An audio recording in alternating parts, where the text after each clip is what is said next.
పావు table spoon జీలకర్ర వేసుకోవాలి. వెల్లుల్లిపాయలు ఇట్లాగా కచ్చపచ్చగా ఇట్లా చేసుకొని వేసుకోవాలండి. ఈ నూనెలో వెల్లిపాయ వేగటం వలన చాలా టేస్ట్ ఉండిద్ది. ఇందులోనికి సన్నగా తరిగి పెట్టుకున్న ఉల్లిపాయలు వేసుకోవాలి. ఒక 2 పచ్చిమిర్చి అండి ఇట్లా కట్ చేసుకున్నాం, అవి కూడా వేసుకొని వేయించుకోవాలి. కొద్దిగా కరివేపాకు కూడా వేసుకోవాలండి, వేసి వేయించేసుకోవాలి. ఒక పావు టేబుల్ స్పూన్ పసుపు వేసుకోవాలి. 1 టేబుల్ స్పూన్ ఉప్పు వేసుకోవాలి.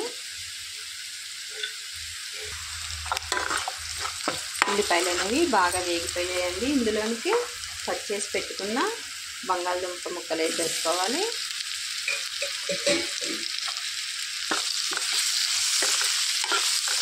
కొత్తిమీర